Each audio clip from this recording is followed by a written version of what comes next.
trop d'oppression fait naître l'explosion et nul pouvoir ne peut contenir un peuple en colère. Le Togo est un cas assez singulier dans le monde. Ce n'est pas étonnant que ce pays soit une exception sur le continent. Même la Corée du Nord doit se tenir au respect.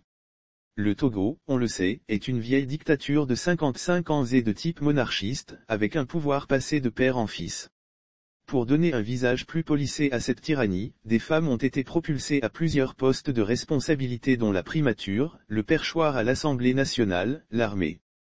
Au Parlement, celle qui est au perché, passe son temps à chanter des louanges comme un rossignol à son bienfaiteur. Au point que l'Assemblée nationale s'est transformée en une chambre de propagande.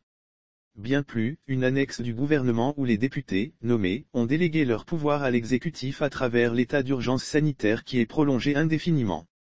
Quant à la chef du gouvernement dont la nomination avait donné lieu à une manifestation de reconnaissance dans mon beau village, son premier fait d'armes a été d'aller proférer des menaces contre ses concitoyens au Parlement de les faire vacciner de gré ou de force.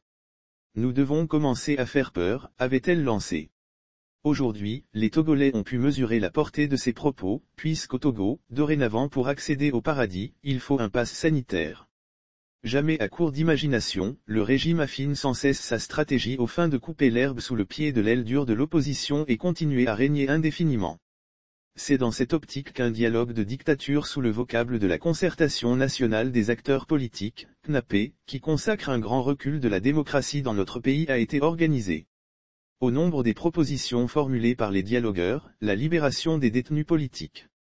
Officiellement, un consensus aurait été trouvé entre l'opposition et le parti au pouvoir, du moins ceux qui ont pris part au 28e dialogue. Non seulement ces détenus politiques qui ont subi des actes de tortures atroces dont certains, une demi-douzaine, privés de soins, sont décédés en prison, ne sont jamais libérés, mais plus les jours passent et plus on ramasse les opposants pour grossir les rangs dans les geôles. Ils sont plus de 115 personnes, responsables et militants, à croupir dans l'enfer de la prison civile de Lomé. Curieusement, les fameux dialogueurs restent muets comme des carpes de province. De plus, toutes les femmes au gouvernement et la horde de conseillères influentes qui forment le cordon autour de Fort Gnassingbé, B, elles qui connaissent la douleur de l'enfantement, restent impassibles face à la situation des jeunes qu'on laisse mourir en prison.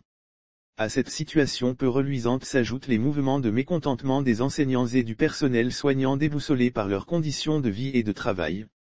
Comme toute réponse, le gouvernement oppose des menaces, des intimidations et la brutalité aux cris de détresse des enseignants.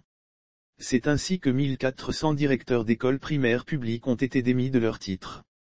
Pendant que le ministre des Enseignements primaires et secondaires limoge les enseignants, le service de recherche et d'investigation criminelle, SCRIC, une branche obscure des FAT, traque impitoyablement les opposants. Quant à la haute autorité de l'audiovisuel et de la communication, AAC, elle se montre sans pitié et sanctionne les journaux. Bienvenue dans la dictature.